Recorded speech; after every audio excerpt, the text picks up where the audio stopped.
Assalamualaikum geng. So hari ni kita akan bercerita mengenai satu kota yang penuh dengan maksiat yang lebih dikenali sebagai Kota Pompei. So let's go. Kota Pompei boleh dikisahkan seperti kisah si tanggang yang disumpah menjadi batu oleh ibunya sendiri. So sejarah ini berlaku sekitar 23 Ogos tahun 79 Masihi. Kawasan ini terletak di sebelah tenggara kota Napoli dan sekarang berada di wilayah Campania di negara Itali. So Pompei musnah oleh letusan gunung Vesuvius. Debu letusan gunung tersebut telah melenyapkan kota Pompei dengan segala isinya sedalam beberapa kaki, menyebabkan kota tersebut hilang selama hampir 1600 tahun sebelum ditemukan kembali dengan tidak sengaja. Sejak itu, penggalian kembali kota ini memberikan pembanangan yang luar biasa mengenai kehidupan sebuah kota di puncak kejayaan Romawi. So ketika ini kota Pompei merupakan salah satu seni warisan dunia UNESCO kerana kisahnya yang berkisar bencana besar yang menimpa sebuah kota yang penuh identiti dengan kemaksiatan dan kemerosotan moral manusia itu sendiri.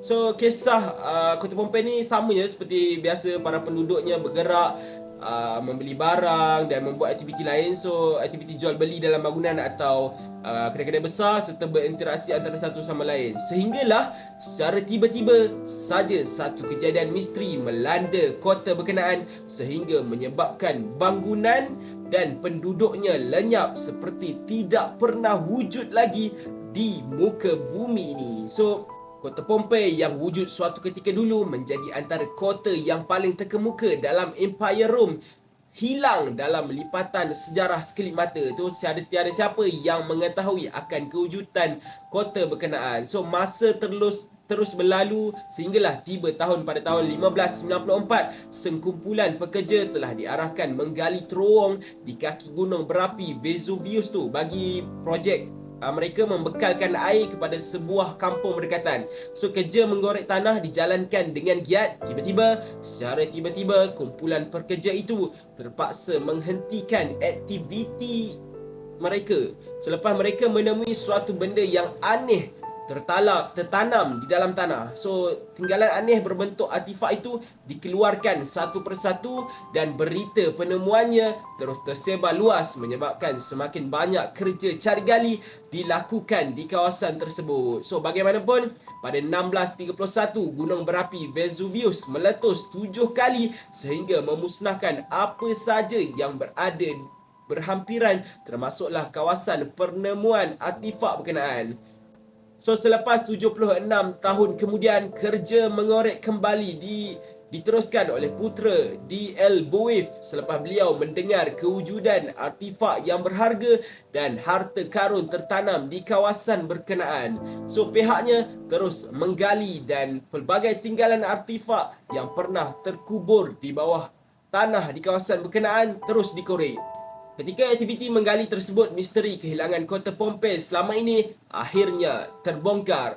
Malah lebih mengejutkan adalah artifak yang dijumpai bukan sahaja berupa tembikar dan barangan purba, tetapi dijumpai juga puluhan batu berbentuk manusia dalam keadaan yang mengerunkan.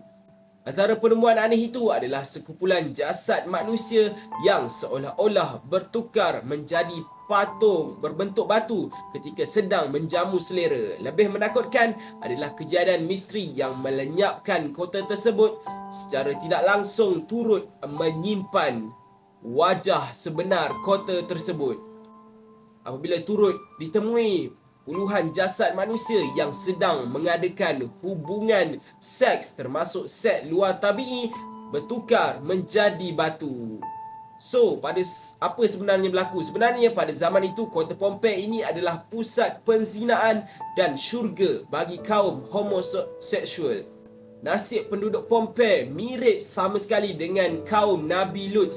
So kehancuran kota Pompei ni sepenuhnya terjadi melalui letusan gunung berapi Vesuvius itu. So peristiwa ini berlaku selepas gunung berapi Vesuvius tiba-tiba sahaja bergemuruh dan memuntahkan segala isinya. So awan panas dan debu yang laham menjalar turun ke kota itu. Tidak lama kemudian, kota Pompei hancur seluruhnya dan setiap bangunan yang dibina baik itu disapu rata dan para warga menjadi patung dan mereka mengalami kesakitan luar biasa. Bermula saat itu, sebuah kota yang dahulunya masyhur terus berselimut debu sehinggalah kewujudannya terbongkar kembali. So dapat dilihat dengan jelas raut wajah penduduk yang menunjukkan reaksi yang terkejut dan ketakutan yang teramat, seolah-olah bencana yang terjadi datang secara tiba-tiba.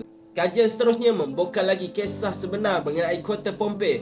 So kota tersebut didirikan sekitar abad ke-6 sebelum Masihi oleh kaum Osci atau Oscan, iaitu kelompok masyarakat di tengah Itali.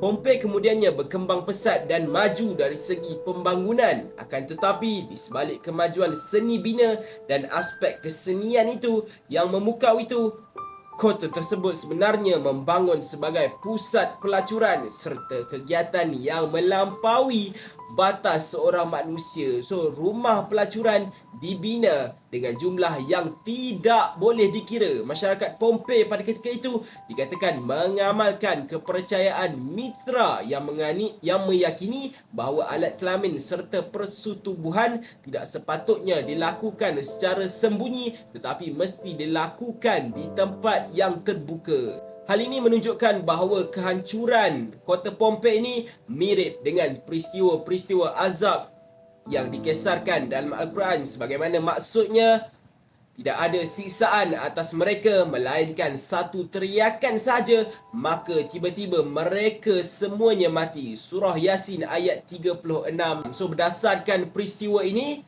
seharusnya kita mengambil iktibar daripadanya agar tidak terjadi dalam masyarakat kita hari ini. So sesungguhnya Allah Maha berkuasa atas segalanya dan di muka bumi ini, dan janganlah kita riak akan kemegahan yang kita ada di dunia, dan marilah kita memohon doa agar masyarakat kita pada hari ini berbalik ke jalannya. Sesungguhnya pintu keampunan itu sentiasa terbuka bagi umatnya yang benar-benar ingin bertaubat. Kalau korang rasa video ini menarik, korang boleh komen, korang boleh share dan like. Kita jumpa lagi di video yang akan datang. Saya Nasiruddin Nurzaini. Let's go.